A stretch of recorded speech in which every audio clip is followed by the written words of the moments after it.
Governor mentioned reopening updates. We have several of them today for you. I've mentioned that May is sort of moving month. We're opening a next chapter in our response and reopening phase. We always, in everything we do, are trying to seek that balance between the health concerns that exist and also the economic and societal realities that we all confront several months into this pandemic. What we are announcing today is based on the feedback from our advisory groups that we had. They worked very diligently to look at all aspects of these reopenings. I want to emphasize a couple things. This means that in these announcements that they may open. Doesn't mean that they will open. You need to consult your local health departments or governments and know that they may have different takes on adding or extending regulations as it relates to this in time frame for opening or not opening at all. But they cannot shorten this time frame or they cannot lessen the standards. Governor mentioned daycares, and right along with daycares are day camps. We know that day camps are an important part of the child care conversation as well. Families want to plan for summer work and summer activities, and day camps will open the same day as daycare on May the 31st. The protocols and ratios for this will be released by the end of the day tomorrow. So those will be forthcoming. But I know in talking with a variety of working families and local government officials that was an important one to give guidance on when we're opening, and it's going to be May the 31st. Additionally, I mentioned BMVs before. I'll mention them again.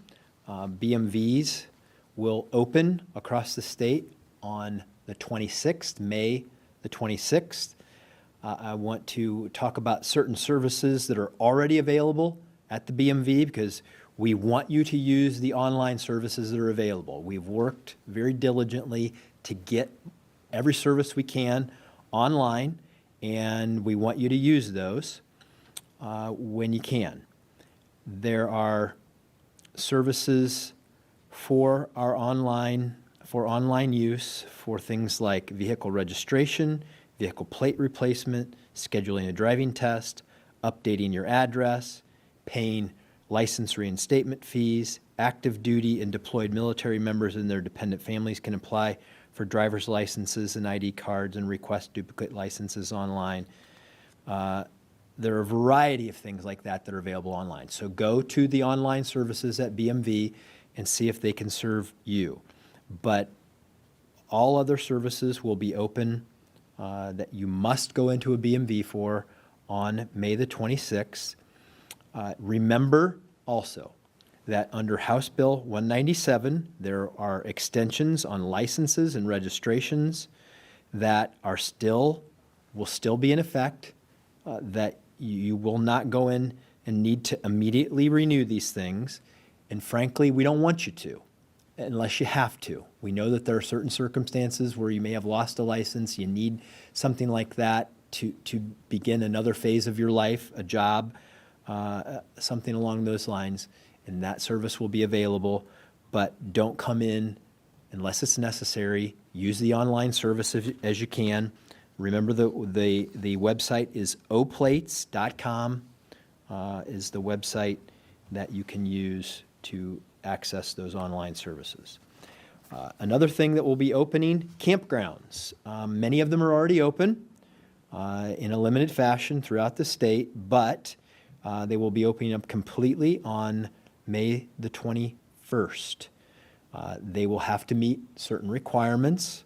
That guidance is up on the website now so that campgrounds and campers can start making plans as we go forward. So that date is May the 21st. That information is available on what those protocols are, cleaning the commonly used areas at those sites. I know that the Ohio Department of Natural Resources Director Mary Mertz also has a number of things that will be happening in our state parks regarding openings and protocols that will be available on the website as well. Next group that we've worked with have to do with gyms and fitness centers, recreation centers, dance studios, tennis clubs as examples. As it relates to that, we also have guidance on limited or non-contact sports leagues and pools. And let me go through each of these. For gyms, fitness centers, they will be able to reopen on May the 26th. Guidance will be on the website at some point today on the protocols that you must meet. We know that athletic facilities, working out, provides both mental and physical benefits to people, but we also know that it's important, very important, that we keep these surfaces, these places clean, that we follow the protocols so that we don't create any unnecessary contact or spread through the reopening of these facilities. And that guidance will be available today. We also have guidance on sports leagues, which fit right into this, on non-contact or limited contact sports like golf, softball, baseball, tennis, paddle sports of the like. Those can also reopen, be reestablished on May the 26th. Guidance on all of those things will be available later today. We are emphasizing that these are very low contact or non-contact sports. We have work groups that are working on the higher contact sports as it relates to lacrosse, hockey, field hockey, soccer, basketball, and others. We know that there are some other things like volleyball, gymnastics that present their own special challenges. The work group still is functioning to provide future guidance on those types of sports, but what we're announcing today are those limited contact situations that we want to make sure that there are guidance around. Additionally, we know that there are other leagues, things ranging from frisbee to cornhole to bocce, things like that. There's going to be general guidance on there for those non-contact activities regarding social distancing, sanitizing equipment, and wearing face coverings, et cetera, when practical. These protocols are designed, these openings are designed to allow us to do the things we love while also keeping our loved ones safe. And it's important that as everything we do, for successful reopenings, follow the protocols that we know work if followed to minimize our health risks. Additionally, with pools, pools can reopen on May the 26th as well. I want to read directly from the CDC guidance on this. There is no evidence that the virus that causes COVID-19 can be spread to people through the water in pools, hot tubs, spas, or water play areas. Proper operation and maintenance, including disinfection with chlorine and bromine of these facilities, shouldn't inactivate the virus in water. What we're talking about here, I want to be clear, we're only talking about pools that are regulated by local health departments. These could be public pools or clubs. What we're not talking about are water parks and amusement parks.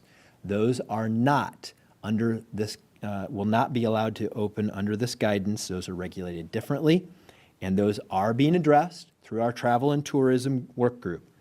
So they're not forgotten, but they're not on this list for opening. We remind in these situations that individuals should continue to protect themselves, practicing social distancing and good hygiene, and additionally ensuring water safety quality for the owners and operators in community pools is important. That you follow these guidelines that are being put in place, and always the interim guidance for businesses and employers on safe workplace environments. That guidance on pools will be made available later today on the coronavirus website under reopening. And then finally, horse racing can resume on May the 22nd. Guidance for those activities have been approved by the Racing Commission. They worked through the Racing Commission to make sure that these activities can take place, but spectators will be prohibited. No spectators. I want to stress that this does not mean that casinos or racinos themselves can open up. We're only talking about the agricultural aspect of this with horse racing, no spectators. This, I know, is an important priority in the agricultural community, and the Racing Commission has provided guidance that will be added to the website. Emphasizing again, these things may open on the dates described, does not mean that they will open, and does not mean that local governments or others might not add additional guidance on this. And all of this guidance will be up on our coronavirus.ohio.gov website by the end of the day tomorrow. Much of it will be up today. All of it will be up by the end of the day tomorrow. Governor, thank you. Thank you very much.